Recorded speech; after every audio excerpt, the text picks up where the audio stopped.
Welcome to Let the Quran Speak. I'm honored today to have a very special guest, a Palestinian Canadian who found himself in Gaza as a genocide unfolded. He soon pivoted to reporting and engaging in humanitarian work. His name is Mansour Shouman, and we are so honored and thrilled to have him with us today. Mansour, welcome to Let the Quran Speak. Thank you. The honor is all mine, Doctor. Mansour, how did you end up in Gaza? I understand you lived there for 2 years. And how did you pivot and engage in work that was very different from your original career? Alhamdulillah, wassalatu wassalamu ala rasulillah. First, thank you again for having me, Doctor. Oh, you're very welcome. And please send my best regards to your father, Dr. Shabir Ali, who's been an inspiration for Canadians and Muslims all around the world. I finished my studies at Queen's University in engineering, and then I did my MBA at the University of Calgary. And I worked in the field of supply chain management with big multinational corporations, also in the public sector. I did some consulting work with Big Four. And I did that in Canada and in other countries around the world. However, at one point in my life, when I was in Calgary in 2022, even though I tried my best to raise my family in the best values that I seem fit together with my wife, the external factors on my 5 kids were very strong. And it was very hard to raise them with the right social norms that we were used to back home. So I decided that you know what? It's time for us to try and live back in a Muslim country that we can call home. Mm-hmm. And being Palestinian, we don't have any other passport except the passport of the country which we immigrated to, such as our Canadian passport. I had a Jerusalem Hawiya, or identity ID, which was revoked when I was imprisoned by the Israelis in 2009. And my wife and her family has a Gaza passport, Palestinian Authority ID passport. So we decided to try and give Gaza a go, to try and live there with our family. Alhamdulillah, we got a lot of support from her family at large.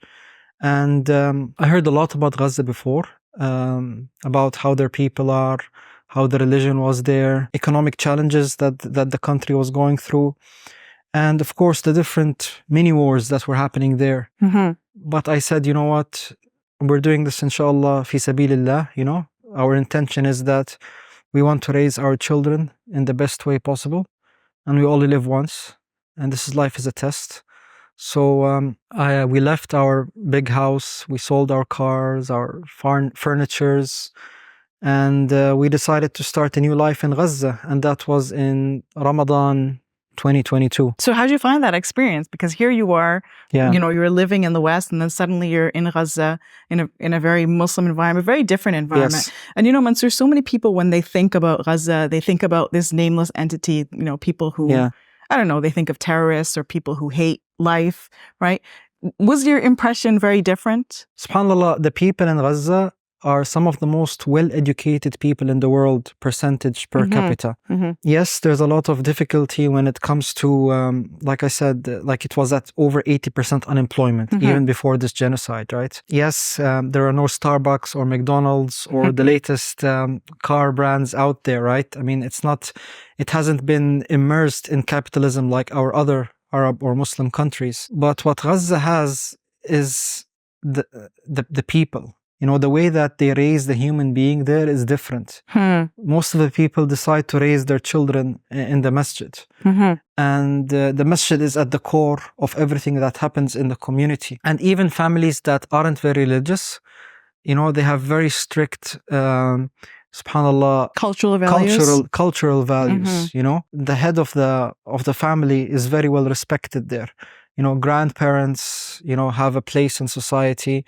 I remember when I was in Gaza during this genocide, I got a couple of calls from Canadians, elders, non-Muslims, who told me, you're doing a lot of charity work for, you know, the families, the children. What about, you know, the old people, you know, the old people that are in old people's homes, you know, what are you guys doing for them? I was like, we don't have old people staying in old people's homes. You know, our parents live with us. You know, actually, they're the ones that head the families and they're the ones that care and direct how things go moving forward. SubhanAllah, they were very surprised with that. And we can see that after 10 months of genocide attempts, subhanAllah, the society there is still intact. Like there hasn't been a crumble or a breakdown in society. You aren't hearing, no, alhamdulillah, yani, people are still respecting, the social norms, the boundaries. You should hear after a month or two that there's chaos in any society. Yes, you would expect that. That's normal, right? That's normal, because the entire society has broken down, so you would expect that people would behave in a disordered way, right? Yeah, but subhanAllah, because of people understand that this life is, subhanAllah, it's a test, and that what's happening in Gaza is changing the world, and how the world views Islam and Arabs and Muslims, the people in Gaza see that as a big responsibility. And is seeing the images and the videos of people losing everything that they have, and they're still saying Alhamdulillah. So people ask, what is Alhamdulillah? What is Allahu Akbar? What is La ilaha illallah? You know? And Alhamdulillah, it's been a big form of da'wah, either directly or indirectly. One of the intentions I made when I started engaging into social media and reporting is, Ya Allah, make this a form of da'wah, so that Muslims can come back stronger to their deen, and that non-Muslims can learn back about Islam and revert to becoming Muslims. So may Allah subhanahu wa ta'ala use us, inshallah, continuously for this through your program and others, and not replace us. Have you witnessed, Mansour, the resilience of Palestinians in this difficult time? We've seen these images of people, with just a little bit of water, they're bathing their child, or they've got a rug laid out with a meal in the midst of rubble. Can you tell us some stories like that you have seen when you were living in Gaza? I'll tell you some stories from the time I was in Nasser Hospital Medical Complex. So during this genocide, the medical complexes became mini villages. So a hospital complex would have like a dozen buildings, a lot of open space, and some schools around it. And these would be considered at that time safe zones. So people think that by living there, by setting tents up there, by living inside the schools or inside the hospitals, that they can live as a community. I remember one of the things that people set up was communal bakeries.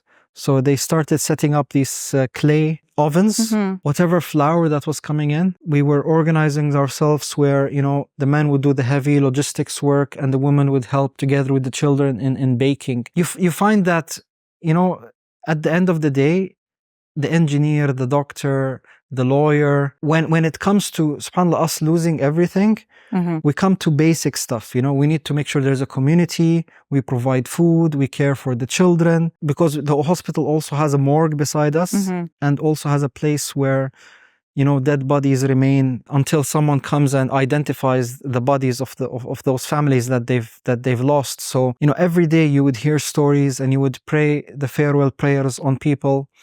And what hurt me most was, the picture of the children, the videos of the children who lost their fathers and their mothers, and them not knowing what they were gonna do next. Since I was in the university, I was always involved in volunteering and Muslim work. I was the MSA president at Queen's. Okay. In Calgary, I was elected twice to represent the Muslim community in their different quadrants, and I always try to be involved, in Islamic work and work that benefits people all around the world.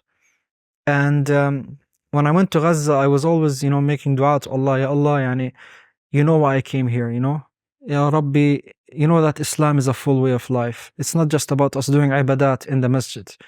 We need to show the truth about Islam to the whole world, that it's the solution versus these man-made laws that have hurt us politically and economically and socially. And this is your holy land. So please, you promised that, that Islam will rise again and it will benefit all of mankind. So please use me in that regards. During the time I was there, I was working remotely, and then I got job offers from the Middle East, including one from a Big Four in Qatar. And I was contemplating of joining the office in Qatar and leaving my family behind in October. And then October the 7th happened. And then subhanAllah, I postponed accepting that job offer. I told them I'm here and my family and 2.3 million civilians are in danger. I cannot just leave them behind and care for my own interests. No, there must be something I can do to help from Gaza. And given my knowledge of the English language and understanding of how the people think in the West, what came to my mind was, why don't I try to engage people that work in TV, that have access to talk to international audiences, so that I can appear on live interviews and recorded interviews and try to do segments. So I approached a cousin of my wife and I told him, I'm available if you need anything. So the next day he told me, you have an interview live with Al Jazeera English. And that was the start. I remember, trying to be a voice for those who didn't have voices in English to the outside world. And then I was asked if I can stay with the journalists inside Nasser Hospital in Khan Yunis, because there was on a daily basis, I needed to do so much reporting from the ground there. And one of the things that happened is that when I tried to go home that day, and home was at another cousin of my wife, together with 8 other families living in that same home, I was told in a very nice way that, Mansour, you're now a journalist, and this means you're a target. Yes. And this means you can't live with us anymore. I had to pack my stuff, say goodbye to my family, and live with the other journalists in a tent in Nasser Hospital complex. But you understood what they were saying, because you understood that there were serious dangers to being a journalist in Gaza. Yes. Of course. Yeah, I understood, and 100%. And my wife comprehended it, right? We weren't going to put the lives of other people dozens of other people in that building and other buildings in danger because of that. So I was able to communicate with my wife and my kids through different applications and trying to meet them offline whenever possible, directly. But yeah, since October until my family left in November, I only met them 3 times. And subhanAllah, when in November the 7th, the Canadian government called us and said, your name, your wife, your kids, you're approved, you can leave Gaza. So they came back one more time to Nasr Hospital just to say, please, Dad, come with us, etc. And Sab' al-Mubiqat, the 7 worst things that Muslims can do, is at-tawalli yawm al-zahf. So leaving the battleground when the enemy attacks you. We were in the field of reporting, right? Trying to help people, get the message out. And there was not a lot of people who can do that. My younger 2 kids, Maryam and Ibrahim, I told them, don't you remember Milo, our cat? They're like, yeah. And Milo went missing in the war. So I'm like, who's going to find Milo if I come with you? And they're like, yeah, okay. Yeah. If you're going to find the cat. It's always easier with the kids, right? Stay, right? You can trick them that way. Yeah. So tell me a little bit about what you witnessed in that time when you were there. You said you lived in a tent. You must have seen very gruesome sights, right? Way beyond anything that we're seeing on social media. So the first thing there that might be apparent from everyone that listens to videos there is the drones. Drones are 24/7 all around you, right? And you don't know what kind of drone is above you. Is it a drone that is a suicide drone that goes in and penetrates buildings and explodes? Or is it a surveillance drone? Is it a drone just to make noise and not to allow people to sleep, right? Drones really affected us mentally, psychologically. On a daily basis, you would hear fighting happening a few hundred meters away from where you are. Whenever we would go out and try to help people in our different charity lines of work, we would need to either walk or we would need to ride on a mule cart to take us around places. Yes, we've seen those images on social media, yes. So because, gasoline was so expensive or not even available, people stopped using cars. SubhanAllah, there wasn't a lot of food when it comes to either quality or quantity. I remember having eggs only maybe twice during my time there. How long were you there? I was there until March. Okay. For 4 or 5 months, no eggs, very little protein. Lots of reliance on canned food. What was available was flour, so there was a lot of bread. For snacking, we would have peanuts. People would roast peanuts. We would have peanuts, for example. If there was sugar available, we would try to make something sweet for us as a change, But subhanAllah, people lost a lot of weight during that time. which might look like a blessing in disguise, but it wasn't only that they were losing fat, they were also losing muscle mass. I was speaking to people the other day in Gaza City, and they're saying a lot of people, because of the lack of proper nutrition, they're just fainting, you know? Different areas would have like different tents, and there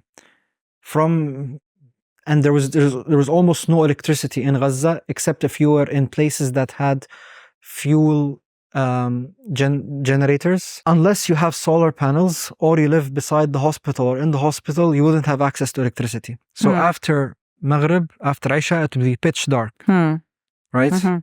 And subhanAllah, people would rely on stars and moons to be able to move around. Also, there would be no internet except in very few places.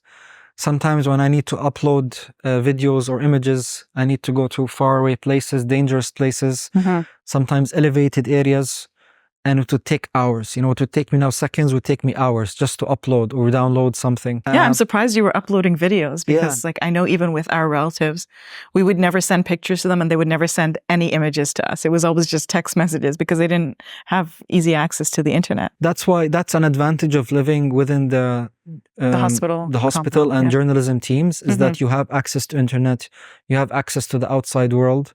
If you exit that realm, you're back into, you know, like many hundred years back. I mean, people started living, you know, without electricity, you know, without internet, without access to cars and water.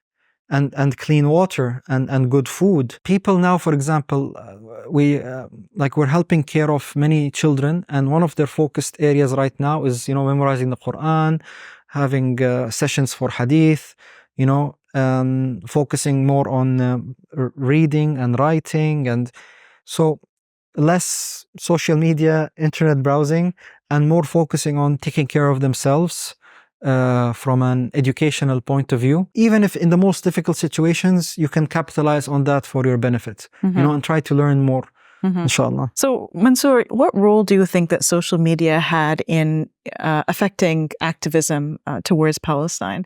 I mean, I understand from you that you didn't really have a social media presence at all since before what happened in Gaza, and there were other journalists as well, like Bisan, and we've seen many of them who have become very popular. Even Anas, who is related to us, the same thing, right? He wasn't very well known, but suddenly he is kind of like pivoted to popularity and people know about him, and all of you are, you know, spreading the news about what's going on in Gaza. So can you speak about the role of social media?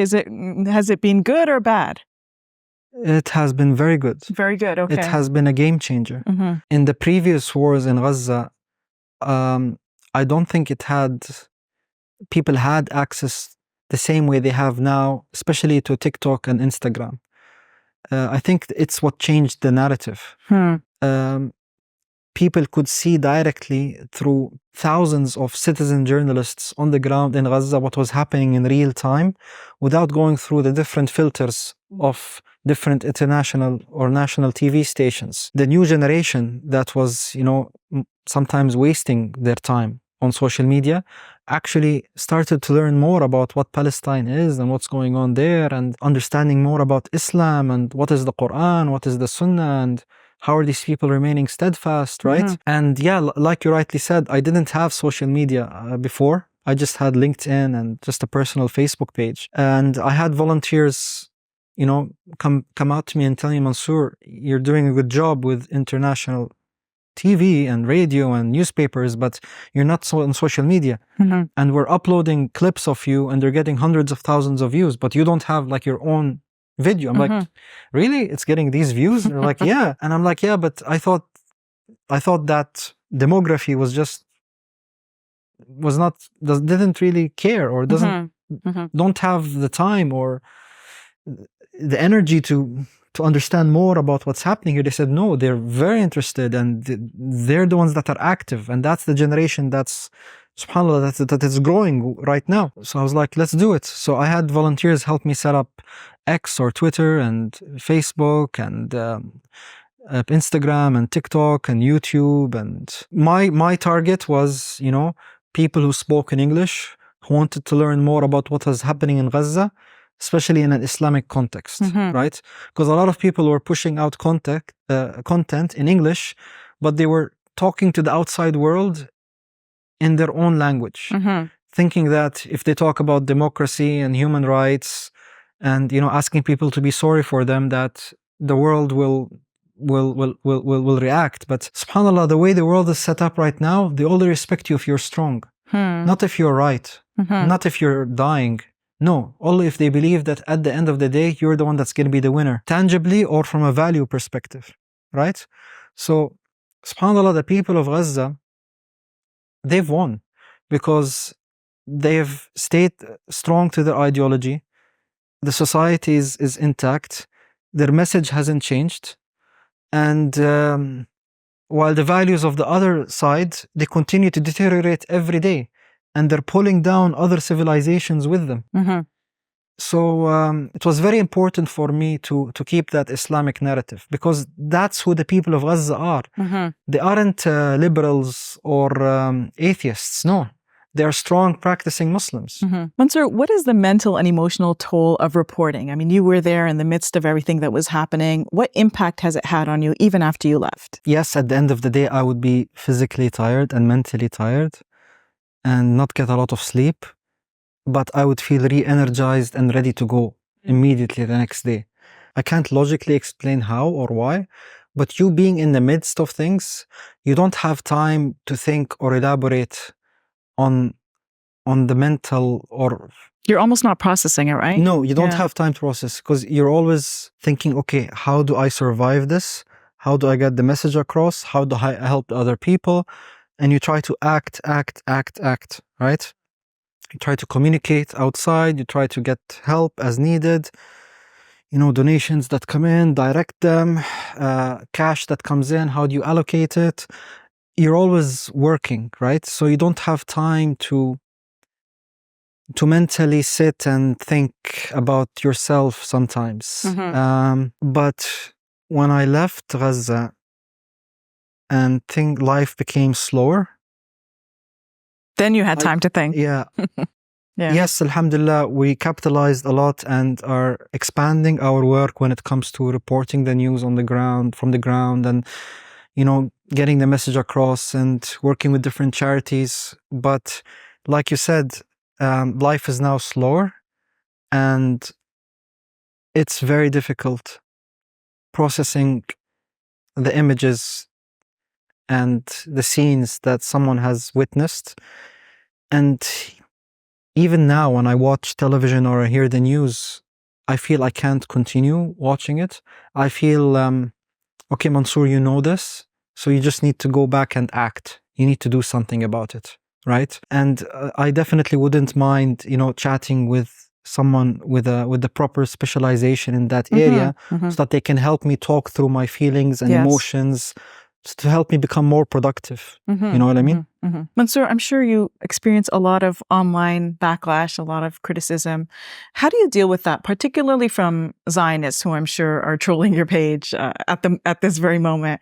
And I find that there's often a claim of anti-Semitism, and I want to ask you about that. Do you get people telling you you're anti-Semitic, and how do you respond to that? If I'm told that I'm anti-Semitic, I mean, first we have to define what a Semite or a Semite is, right? I mean, subhanAllah, being, you know, Arab are coming from Ismail alayhi salam, Ishmael, and coming from Isa, Ishaq, you know, they're all Semites, right? So we can't be anti ourselves. We're taught as Muslims to respect people of Ahl al-Kitab, those of the book, you know, our Jewish and our Christian brothers and sisters. Who we have a problem with is those who invade our lands and take our property and commit genocide against us, which is not the Jews. You can see Jews all around the world rising up against what the Zionist state is doing.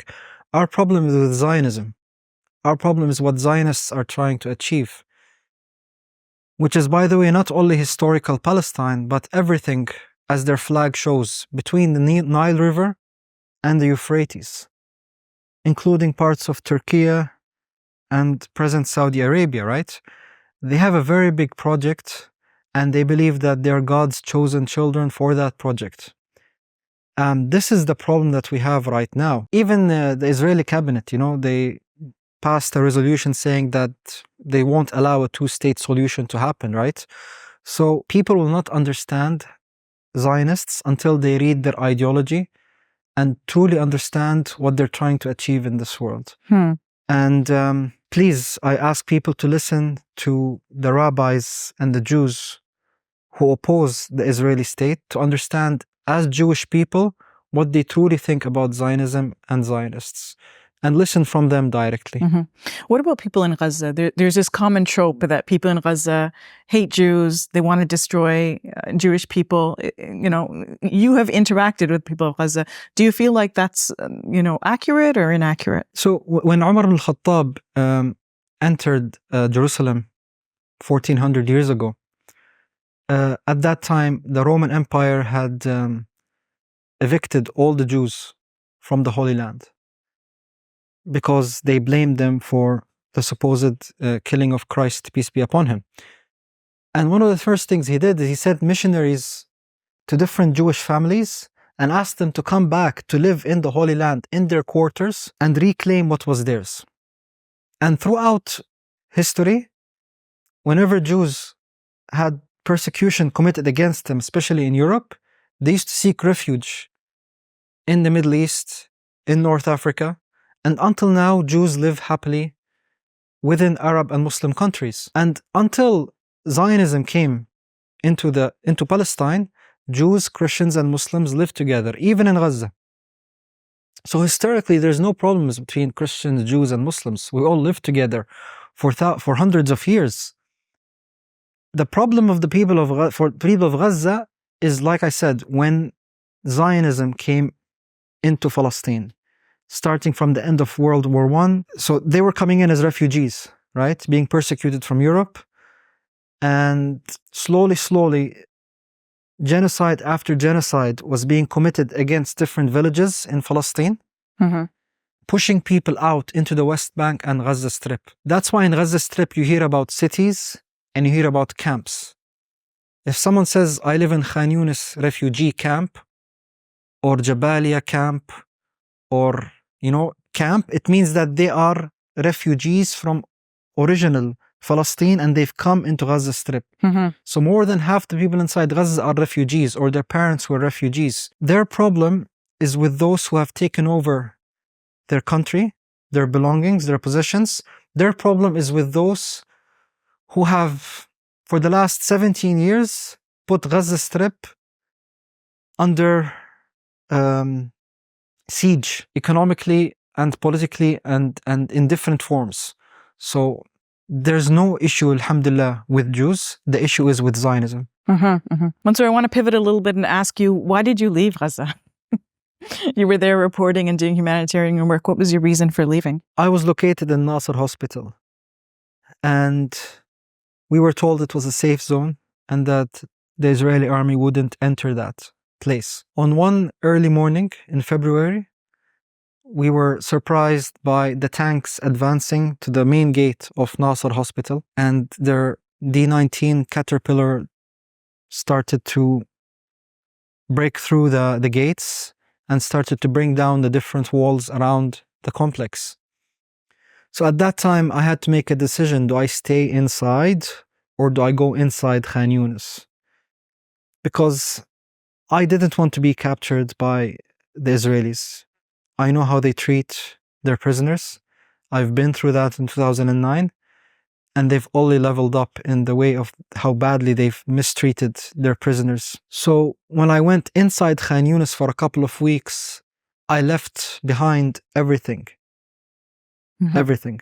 I can't have even technology with me because they can track your technology even if it's switched off. Everything except for my passport and my wallet was on me, and everything else we buried inside Nasser Hospital because we didn't want it to come into the hands of the Israeli army.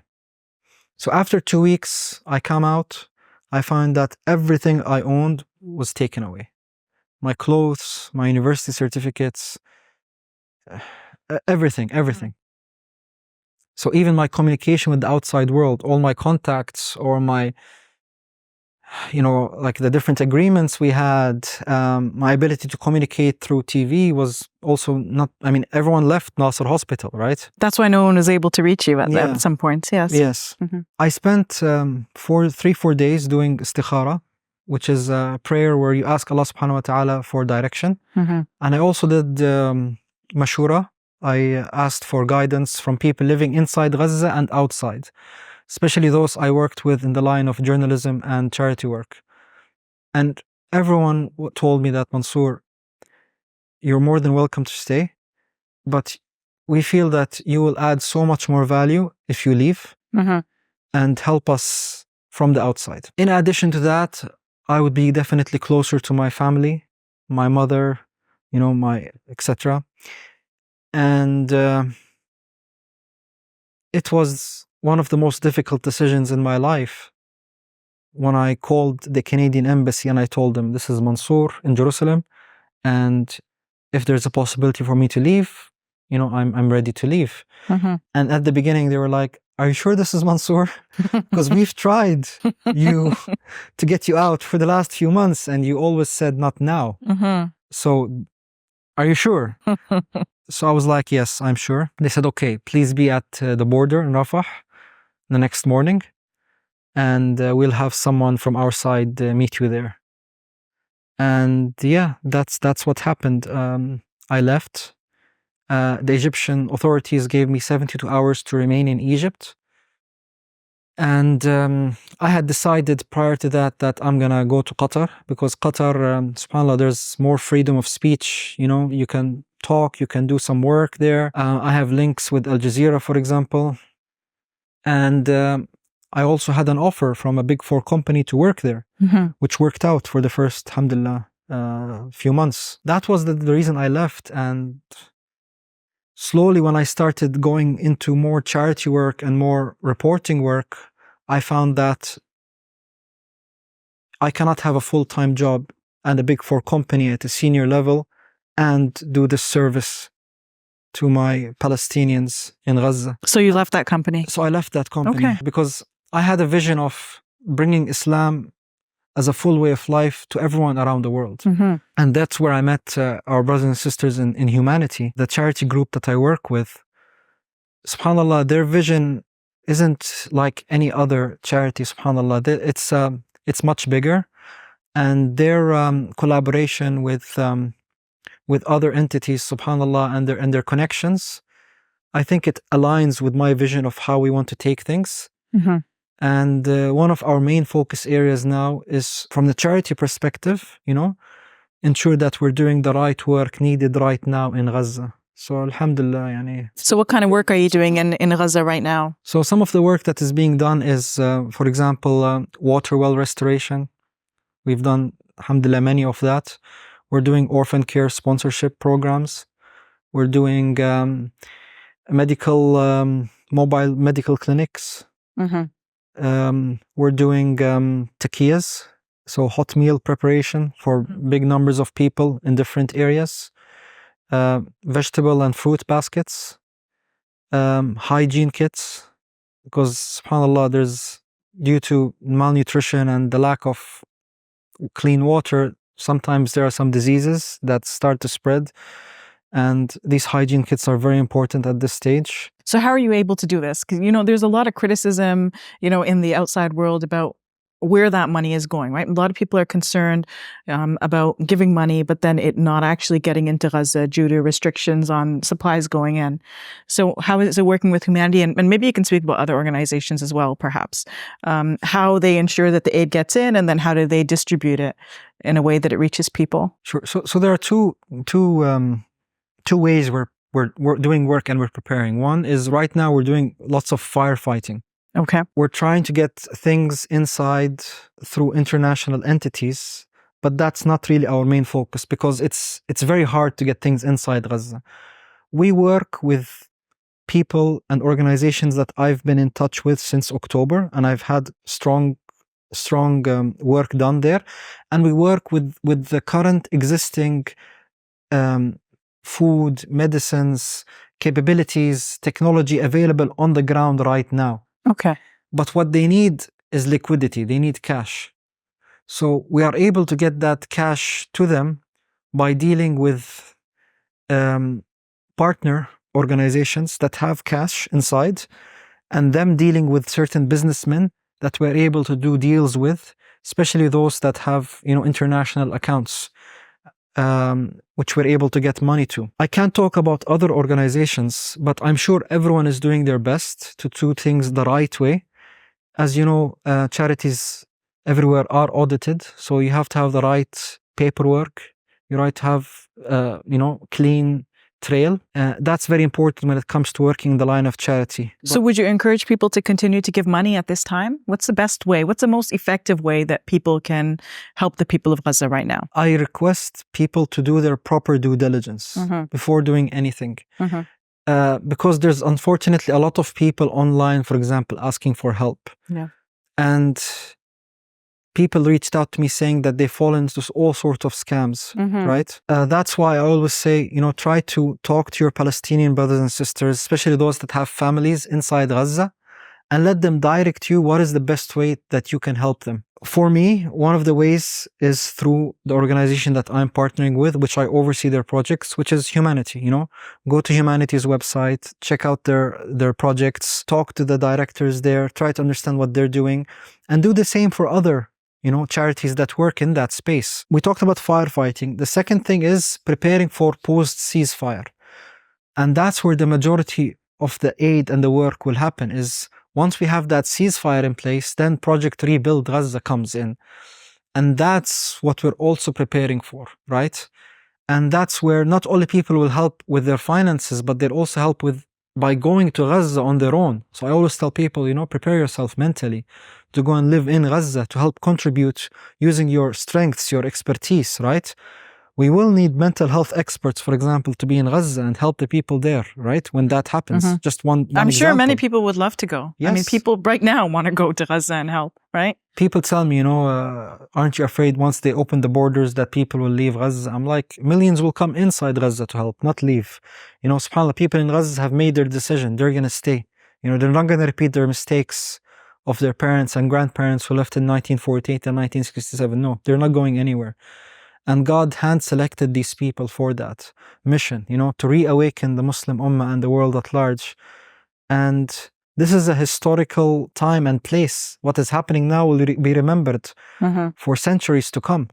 Inshallah, we'll all play a part in the success of the mission of the people of Gaza, inshallah, to remain steadfast on their lands. Mansour, do you have a message for people who are watching, who are thinking, oh, I've done everything. Like, I've gone to protests, I've tried to appeal to my political leaders, I've written letters, I've boycotted, but nothing's working. I feel hopeless, I feel sad, I'm just seeing these images and they're so depressing. So how would you respond to that? Do you have a message for those individuals? My first message will be something that I say to myself every day, is to renew our intentions. We can inshallah do all the right things, but in addition, with the right intention, we can get its rewards in this life and the hereafter. So always renew our intentions that what we are doing is for the sake of Allah subhanahu wa ta'ala. The second thing is that you know what your strengths are. So utilize it, right? We met earlier today with a professor and someone who is actively trying to help by, bringing those who want to do postdoc and PhD degrees into Canadian universities and facilitating that and strengthening the education for Palestinians from Gaza, right? So he's working on that. It's his own baby project, right? We have someone who, her specialty is, subhanAllah, getting the money inside Gaza, right? And that's what she's doing day in, day out. We have another who's, very effective on creating short clips and getting the message out through proper images and proper content writing, right? So each one of us, we know what our strengths are, right? And we need to capitalize on that and make sure that we act on it to the utmost.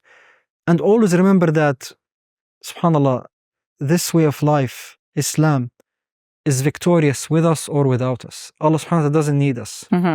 He doesn't need me or you, right? He's promised that there will be victory to this deen, because this is the deen of Allah subhanahu wa ta'ala. And Allah subhanahu wa ta'ala is most merciful to all of humans. And He will not allow the hypocrisy that is ongoing in this world to continue. So always ask Allah, Ya Allah, and maybe right now I'm not doing the right work, but please enlighten me on how you can use me in the right way, and to put the right people in front of me to be able to capitalize on my strengths and use me in the best way possible. Do you feel that there will be a victory in our lifetime and that the people of Gaza will be free and they will have justice in our time? Of course. You do? 100%. Okay.